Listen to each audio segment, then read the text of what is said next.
สวัสดีค่ะทุกคนวันนี้มา React Look Mix EP 3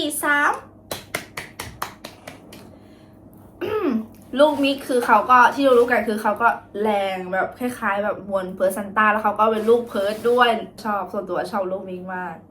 เรามาดูลูกมิกกันต่อเลยดีกว่าเริ่มเลยจุ๊บแล้วกระโดด จุ๊บแล้วกระโดด จุ๊บกันเลยจุ๊บจุ๊บกันแล้วกระโดดเฮ้ยเฮ้ยมีคนที่เราดูอันตรายเอาพร้อมกันนะเอาพร้อมกันนะน่ารักได้ไหมนะ1 2 3เอาพร้อมกันนะจุ๊บไม่เห็นน่ารักเลยแต่ไม่กล้ารัก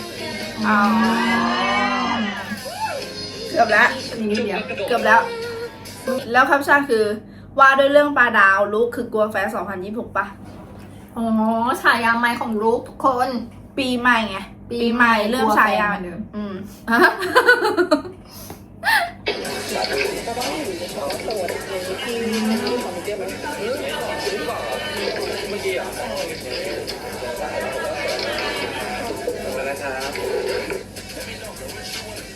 แล้วทำหน้าโมโหเฮ้ย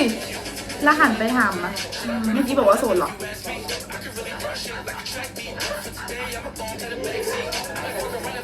ใครบอกแล้วหน้าคือแบบไม่ได้เอาจริงนะ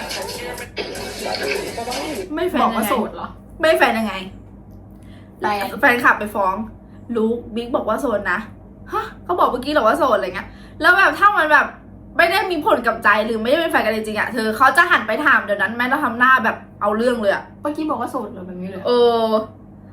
เอาเรื่องเลยแบบนั่นแหละคือเหมือนแฟนกันจริงๆแล้วงอนกันจริงๆอ่ะเธอเก็ตปะแอบคบกันเฮ้ย2026แล้วเปิดได้เลยแล้วครูวิกบอกว่าไม่ได้บอกได้ยินด้วยนะบอก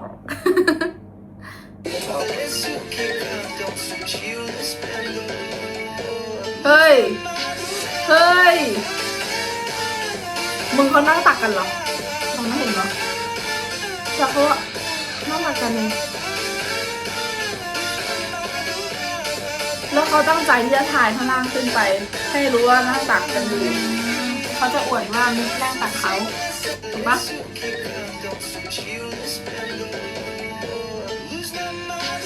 แรงนะแรงมากเลย ภาพชัด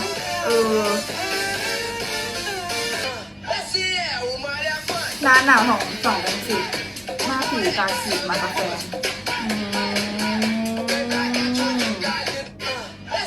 แฟนดึงไปเลยอ่ะ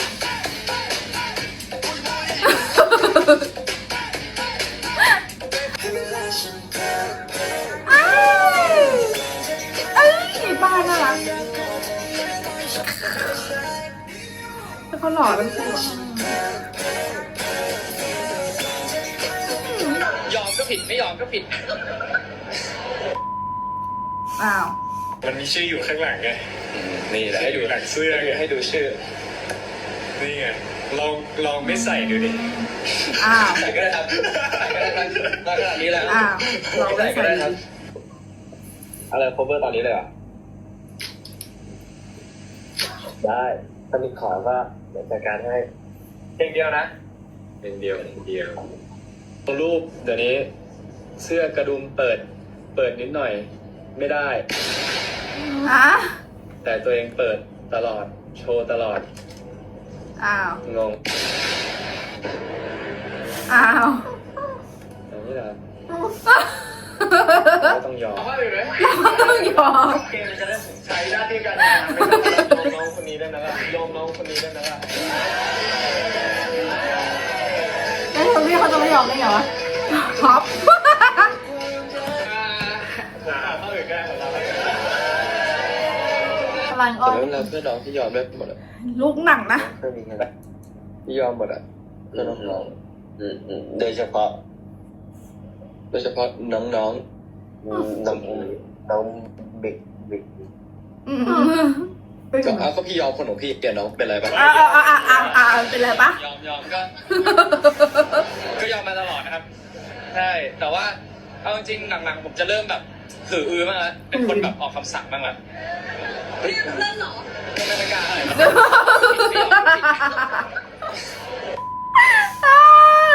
มันมีชื่อ ชอบว่ะ ไง กูเมียแล้ว คือแบบใด ให้ดู เอ ชื่อ อ นี่ไง รักกันไม่พอแล้วหนูเป็นลิงเอง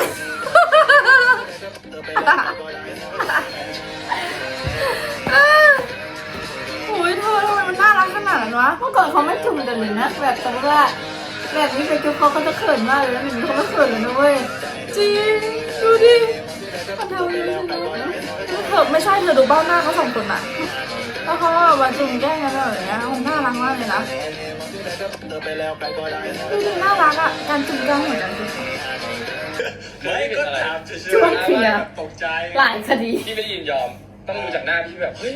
ทำแบบนี้ได้อย่าโฟสทำแบบนี้ได้ไงเนี่ยเดี๋ยวมิกเห็นนะคลิปมันสายมายิ้มเนี่ยดีใจ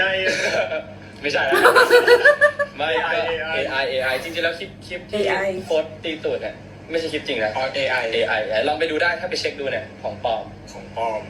แต่ถ้าเป็นเวลาคลิปที่พี่อยู่กับมิกเนี่ยไม่เคยมี AI เลยของจริงหมดใช่ รอดไป แล้วมีอะไรไอ้ดอกไม้ดอกกุหลาบที่ไปยืนให้กับพี่วิวอ่ะอันนั้น อ๋อ อ๋อ ไม่ก็คือวันนั้นมันแบบอยู่ในคอนเสิร์ตไง แล้วแบบเห็นว่าเขามีคู่รักอะไรมากันเยอะแยะ เราก็อยากจะแบบให้เขาเอาดอกไม้ไปให้คู่รักตัวเอง โสดหมดเลยในนั้นนะ ไม่รู้ไหมแต่ว่าพี่ก็เก็บไว้ให้นิกแล้วไง อ๋อ แต่ตอนนี้มันอาจจะแบบเหี่ยวไปแล้วเดี๋ยวต้องซื้อกล่องใหม่ ให้คนอื่นไปหมดแล้ว ไม่ใช่ อ้าว ให้คนอื่นคือเราไม่ได้เอาไปให้เขาเราให้เขาเอาไปให้คู่ อ๋อ ไม่ได้ให้ สนับสนุน ใช่เราไม่ได้ไปจีบเขาเราเอาดอกไม้เนี่ยไปให้เขาเอาไปให้ ใช่คนแต่อยู่ไหม อ๋อ ใช่ร้องเพลงดีกว่าจริงๆนะวันนี้มันโดนสัมภาษณ์อะไรเลยอะ ไม่ชอบอ่ะ อะไร คือเขาแถก็ตลอดมากๆเลยอะ แบบตกใจไง แล้วประเด็นคืออะไรอะคือมิกจำได้ทุกเรื่อง เออ แล้วลุกแถแบบทุกเรื่องเลยอะ แต่ฉันกูฟังไงก็ฟังไม่ขึ้นอะ คือแฟนทะเลาะกันอะ เออเขาพยายามแถมากทั้งๆที่มันฟังไม่ขึ้นนะ เห็นชัดๆว่าตัวเองเอาดอกไม้ให้ผู้หญิง แล้วประเด็นคือมิกอะจำได้หมดเลย ใช่เก็บดีเทล เนี่ยช่วงเคลียร์คดีไอ้ช่วงเคลียร์อะไรคดี เออ แล้วให้ตอนจบรอละ จบแล้วที ชอบปะ เขินหรือเปล่า ไม่เขินปกติ พาแฟนชัดมาก ปกติเป็นคนไม่ยอมใส่นะเสื้ออะไรแบบเนี้ย นี่มันคือแบบศักดิ์ศรีอะ อืม แต่ว่าไม่เป็นไรเพื่อมีพี่ยอมหมด แต่มันมีชื่ออยู่ข้างหลังไง นี่เดี๋ยวให้ดู หลังเสื้อไง ให้ดูชื่อ นี่ไงลองไม่ใส่ดูดิ อ้าว ใส่ก็ได้ครับมาขนาดนี้แล้วพี่ใส่ก็ได้ครับ เอามิ้นมันร้อนทำไมเนี่ยอันเนี้ย เฮ้ยเพราะเรียกว่าลายภาษา เพราะอะไร เพราะอะไรถึงน่ารักขนาดนี้ อ๋อ วันนี้ทำได้ดีมากเลยวันนี้ทำได้ดีมาก วันนี้ทำได้ดี ถือว่าเป็นของขวัญวันคริสต์มาสให้ทุกคนส่วนมิกก็เป็นของขวัญวันคริสต์มาสของพี่เหมือนกัน เออ ถือว่าชดเชยจากเรื่องที่ผ่านมาไหมโอเคยังไม่ชดเชยยังไม่เป็นไร อ๋อชดเชยเรื่องที่ผ่าน มิ มาก กับพี่ก็จะง้อมิกไปเรื่อยๆนะ ก็แปลว่า เขาง้อ เขินหรือเปล่า แปลว่าลูกเนี่ย สร้างคดีเวลาคดี มากเขาชอบอะ กูเลยสงสารจริงๆ ถ้าถามยังไงเขาก็แพ้มิกอยู่ดีเข้าใจไหม อืม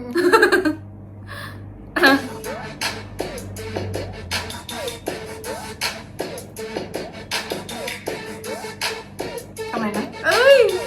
ถ้าหันไปพูดสตาร์กันเดียวโอ้โหหรือว่าเชื่อในความมึนนั่นแหละกูด่าคำหยาบเลยหลอกกูเนี่ย ความหล่อไม่ต้องพึ่งแสง โอ้โหคือไม่ต้องมีแสงตลอดกูกราบคารวะผู้ไทย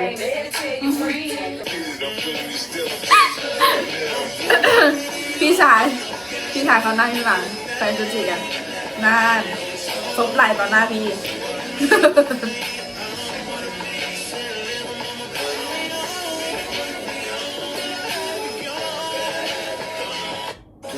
อย่ากางเกงก็ติดเพชร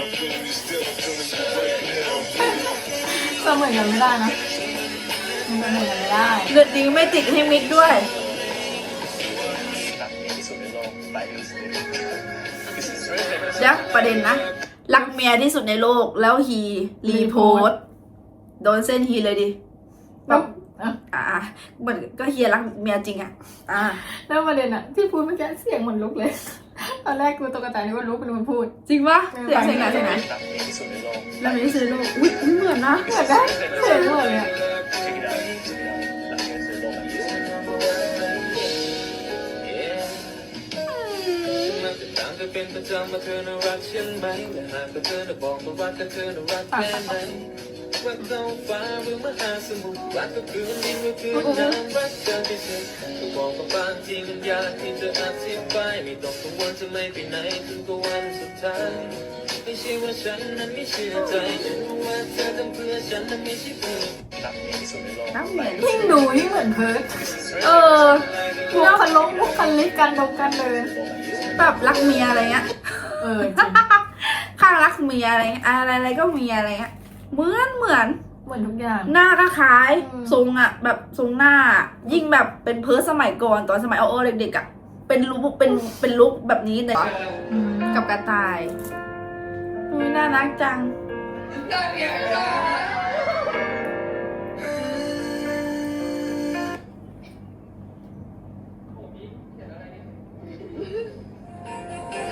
เฮ้ย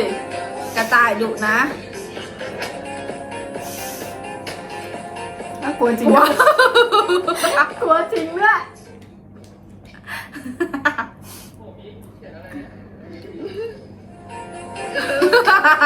ผมว่าเบื้องหลังอะลูกโดนเยอะแบบถึงขั้นระแวงได้ขนาดเนี้ย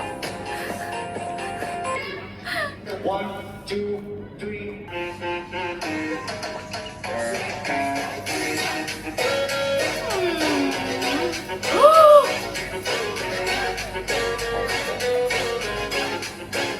เฮ้ย มีช็อตหนึ่งเมื่อกี้เหมือนเพื่อนเลย รอ ให้ดู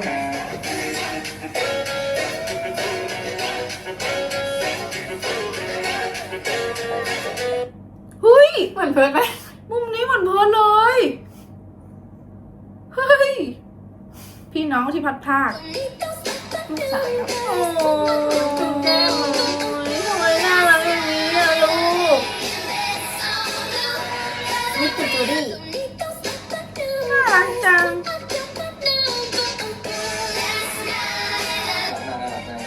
อันนี้มันทีมเค้กก่อนนะครับมีก่อนได้แล้ว เอ้ย อยู่เป็น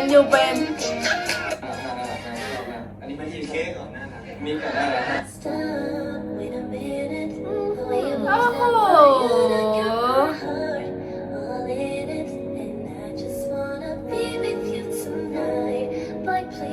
ของฉันจ้า Change the game for you. I wanna see what it do. Can I be for real? This is how I feel. I'm in need of love. Stop. Wait a พี่ minute. ฐานิตาชื่อตาถึง Off that fight. I don't wanna look at anything else now that I saw โอ้ you. โห And I don't wanna think of anything โอ้ else โห now that ชาร์จอะไรเท่านั้น กำลังใจ โอ้โหเขาจะต้องจับมือกันตลอดเลยนะกำลังใจปะ กำลังใจ โอ้ดีใจกว่ายิงเข้าคือได้ก่อนมิก จ้า ลูกเป็ดเอาหนักนะลูก จ้า ลูกหนักนะลูกหนักทุก EP ที่เราดูเลยนะลูกแม่ชอบลูกเอาอีกลูกไม่เป็นไร สนับสนุน สนับสนุนลูกมาถึงมันจะดูอาการหนักนิดนึงอ่ะเอาอีก เอาอีก ไอ้ไป25เอาหมดเลย นี่ที่พี่บอกอะว่าแบบเขาจะเขินนะนี่ไม่เขินแล้ว แปลว่าหลังจากออกโทเบอร์มา January ทำลายกันบ่อย จุ่มกันบ่อย แบบการแรกๆครั้งแรกก็ต้องเขินใช่ไหมแล้วระหว่างที่ ชิน ระหว่างนั้นอะที่ดูชินอะกี่ครั้งแล้ว บ้าโอ้บ้า ไม่อยากห่างเธอขาเลย แกที่แฟนเกิน เฮ้ย การที่พี่ทำแบบว้าว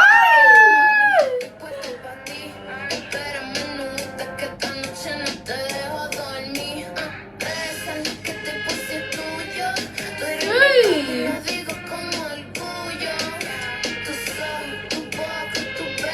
เฮ้ย Yo no quiero perderte, tú eres mi buena suerte, mi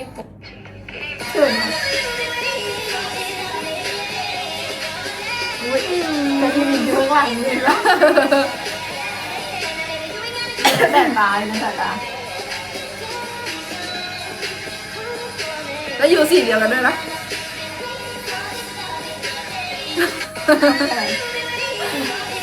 คือเขาไม่สนพี่ชายอ่ะ ดูดิอะ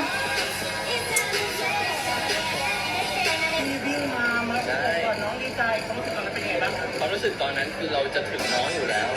แต่มีคนผ่านหน้าผมไปทุกคน ฮะ เหลือเชื่อเพราะว่าเราแบบเตรียมตัวบินเต็มที่เลย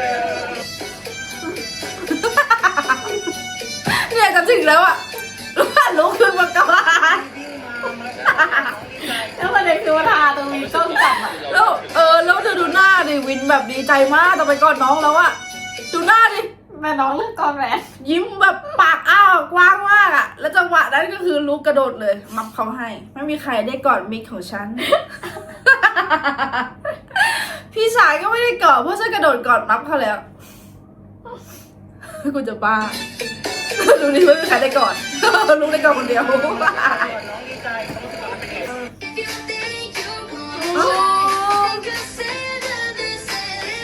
่น่ารักปะ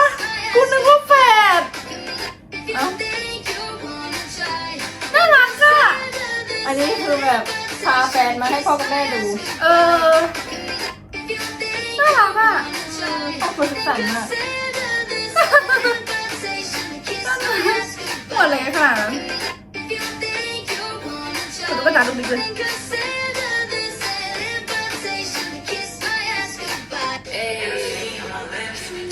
ซีรีส์บอย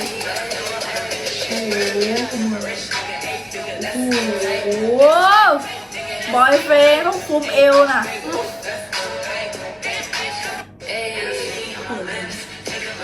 รอจนเวียนหัวตัววันนี้คุณจะอยู่ยังไงน่ะ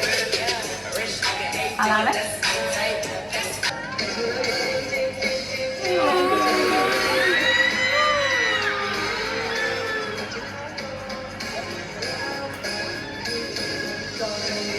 จิ้มจิ้มจิ้ม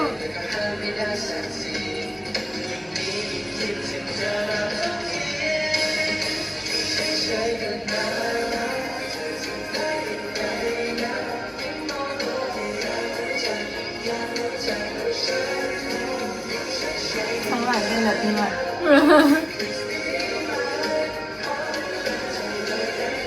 เฮ้ย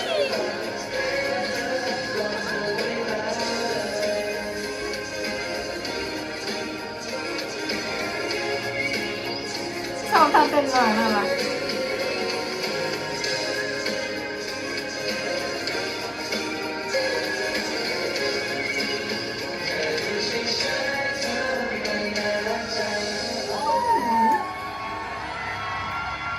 อย่างนี้ มีจุ๊บด้วยตอนท้าย จุ๊บด้วยเหรอ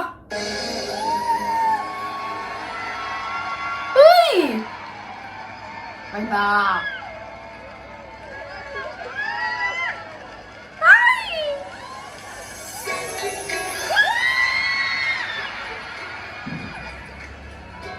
โอ้แล้วปิดไฟนี่พี่ไม่สนเลย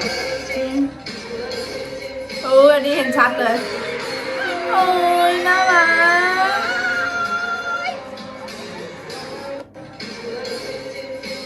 ใครจริงมันอยู่ข้างหลังนะ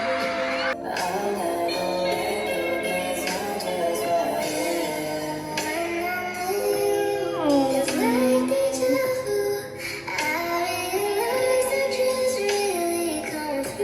มาดีปะ ช้อนเดียวกัน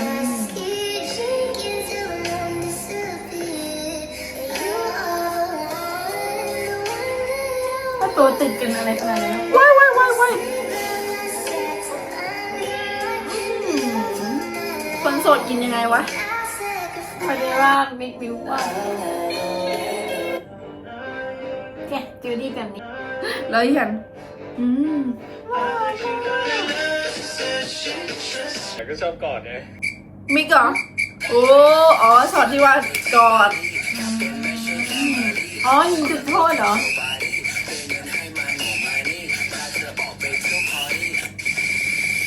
คือเอาจริงป้ารู้แกดีใจแบบ แล้วมันลูกมาจากไหน ฮะ เบอร์11มาจากไหน พุ่งมาจากไหนไม่รู้ไปกระโดดก่อนเธอเลย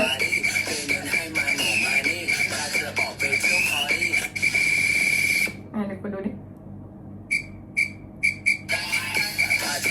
ทำไมวิ่งไวจัง คือเขามาที่ไกลๆสุดเลยอะจะไปถึงตัวเขาก่อนเพื่อน คือเกินลูกเอ้ย ตัดหน้าพี่ชายเขา แล้วสรุปโสดไหม อ่ะประเด็นนี้ แล้วสรุปโสดไหมมีโสดไหมตอบดิ อ้าว มีโสดเปล่าตอบดิย้อน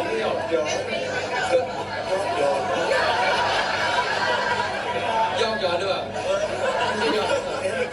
คือยังไม่รู้เลยจะตอบอะไรอ่ะแต่ให้ขยับมาก่อนอ่ะ ตอบแบบพี่กัน2 คนก็ได้ ก็ถ้ามิกโสดพี่ก็โสดถ้ามิกไม่โสดพี่ก็ไม่โสด เฮ้ย แล้วสรุปโสดป่ะ แล้วสรุปสดไหมเนี่ย แล้วสดไหมนะพี่ตอบอย่าง โสดไหมตอบดิมิกโสดเปล่าตอบดิ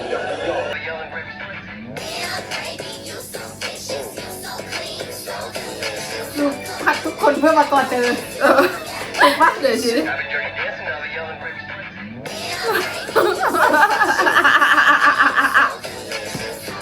ถูกปะ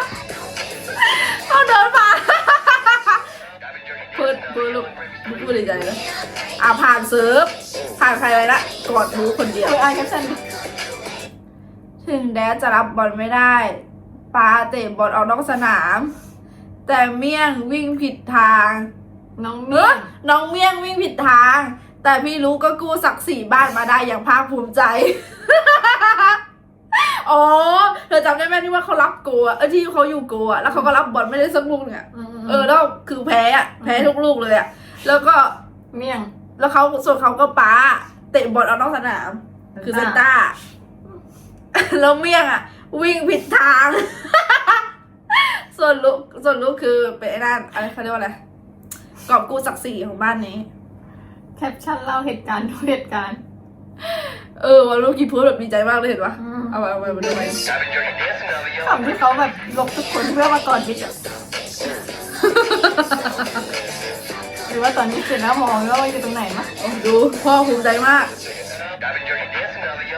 อันนี้เขากำลังมองอยู่ที่ไหน มิกอยู่ไหนมิกนี่มาเขาให้เพื่อนดีใจมากในที่สุดบ้านเราก็มีคนชนะ เฮ้ยอย่าแล้ว เฮ้ยกูกำลังมองว่าเหมือนพี่บินเลย เอาพี่วินอ๋อเป็นรายการนี่ว่าพี่กับน้อง เฮ้ยอย่า น่าจะมีรถเป็นในนั่นอะ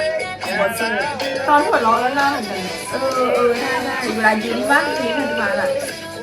เอาพี่น้องกันนี่ต้องเหมือนกันเป๊ะเลยเหมือนมากเลยอะฟังข่าวมาหัวเราะเนาะ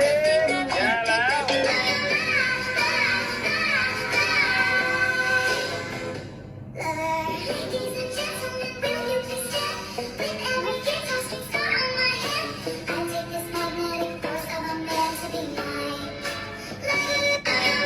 น่ารักอะ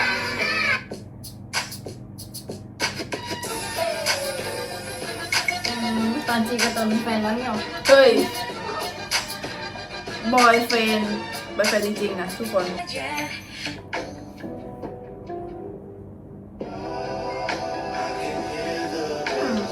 เหมือนนิดนุ่มอะโตเต็มวัยแล้วอะ หล่ออะ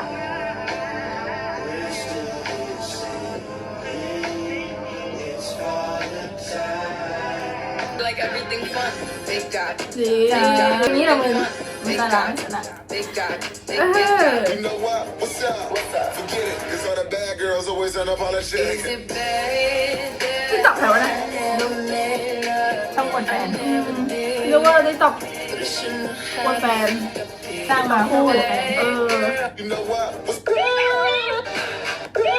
ครอะ ทำไมต้องรักเขาทั้งที่เข้าใจร้ายทำไมยังดึงบังที่รู้ว่า ทำไมหน้าคล้ายกันเลยเนาะ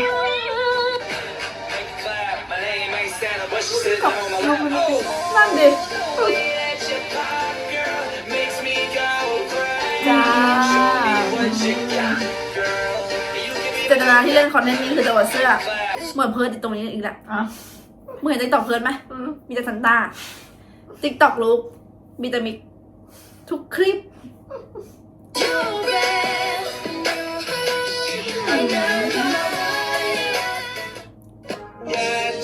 โอ้โห อันนี้นอนชื่ออะไรไม่ได้เรานอนแฟนอยู่ตอนนี้เดี๋ยวอีกคลิปหนึ่งมีกับแฟน เป็นไงวะคนที่ใช้แฟนมิกไหม เออ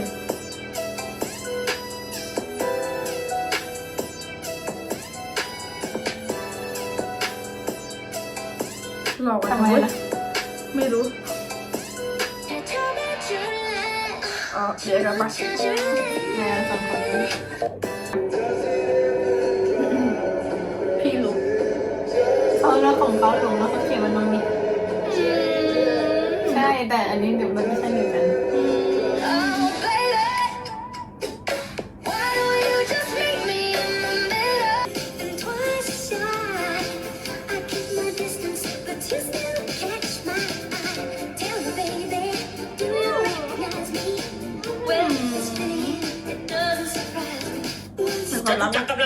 จบแล้วค่ะทุกคน